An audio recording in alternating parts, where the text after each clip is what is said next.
અહીંયા આપણે ઇડલીનો જે કાળો મસાલો આવે છે ને એ આપણે તૈયાર કરીએ છીએ. તો અહીંયા આપણે લઈ લીધા છે 250 ગ્રામ જેટલા ધાણા, સૂકા ધાણા લઈ લીધા છે. તો એને બરાબર સરખા એવા આપણે રોસ્ટ કરી લઈશું. બરાબર જ્યાં સુધી એની સ્મેલ ના આવે ત્યાં સુધી આપણે રોસ્ટ કરી લેવાના છે. તો અહીંયા આપણા ધાણા સરસ એવા રોસ્ટ થઈ ગયા છે. તો એને ઠંડા કરવા માટે આપણે એક પાત્રમાં કાઢી લઈશું. તો અહીંયા આપણે ગેસને ફરીથી ચાલુ કરી દીધો છે. તો અહીંયા આપણે 50 ગ્રામ જેટલું જીરું લઈ લીધું છે. તો જીરુંને સરસ એવું આપણે રોસ્ટ કરી લઈશું.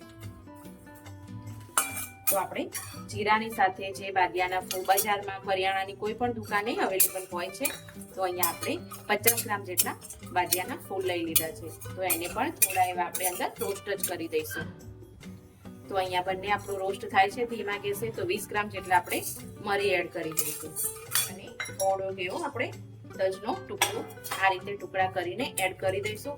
એની અંદર ભેજવાળું હોય છે ને બધું એકદમ એબ્ઝોર્વ કરી લે અને આપણું ક્રશ કરવામાં આપણને એકદમ ઈઝી પડી જાય. એટલે એનું પાણી બધું શોષી લે ભેજવાળા વાતાવરણમાં. તો અહીંયા આપણે આટલા ગરમ મસાલા હાલ શેકી લેશું પહેલા.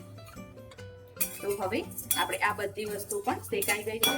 તો આને પણ આપણે જે ધાણા આપણે કાઢ્યા હતા એ જ વાસણમાં આપણે એડ કરી દઈશું. એટલે જેથી કરીને બધી જ વસ્તુ આપણી ઠંડી થતી. તો અહીંયા આપણે બીજા બધા મસાલા લઈ લીધા છે. કલોંચી લીધી છે. તો કલોંચી આશરે 20 ગ્રામ જેટલી હશે. મેથીના થોડાક દાણા લઈ લીધા છે. થોડાક લવિંગ લઈ લીધા છે. એલચીના દાણા 5 થી 10 લઈ લીધા છે. આ નાગમણીના ફૂલ છે જે બજારમાં કરિયાણાની દુકાને મળી રહે છે. ના મળે તો તમે સ્કીપ કરી શકો છો. અને આ છે આપણે કાળા પથ્થરના ફૂલ. આ પણ કરિયાણાની દુકાને મળી જ જશે. અને અહીંયા છે જાવંત્રીના ફૂલ. તો આ બધાને આપણે થોડું એવું રોસ્ટ કરી લઈશું. આને પણ જે રીતે પેલાને રોસ્ટ કરીને બધાને એ જ રીતે આ બધાને આપણે રોસ્ટ કરી લેવાનું રહેશે. તો અહીંયા આ બધું જ પણ આપણે શેકાઈ ગયું છે. તો આને આપણે ઉતારી લેશું.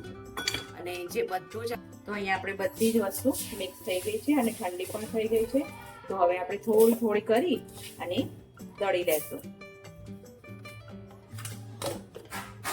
તો અહીંયા મેં બધા જ મસાલાને દળી લીધો છે અને ચાળણીની મદદથી મેં આ રીતે ચાળી પણ લીધો છે. જો બધો દળી અને આ રીતે ચાળી લીધો છે.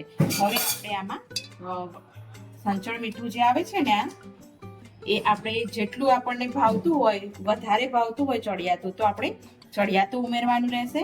નહીં તો 1 વાડકી જેટલું ઇનફ થઈ ગયું. સ્વાદ પ્રમાણે લઈ લેવાનું રહેશે. તો આપણો આ એકદમ ઇડલીનો કાળો મસાલો તૈયાર છે. અને બધા જ આપણે સંચળ મીઠાની અંદર મિક્સ કરી લેવાના છે. તો આપણો જે કાળો જે મસાલો આવે છે સાઉથ ઇન્ડિયન ઇડલી માટેનો, એ મસાલો આપણો તૈયાર છે. જો તો મિત્રો, તમને આ વિડીયો ગમ્યો હોય ને લાઈક કરજો, શેર કરજો અને સબસ્ક્રાઇબ કરજો. And thank you.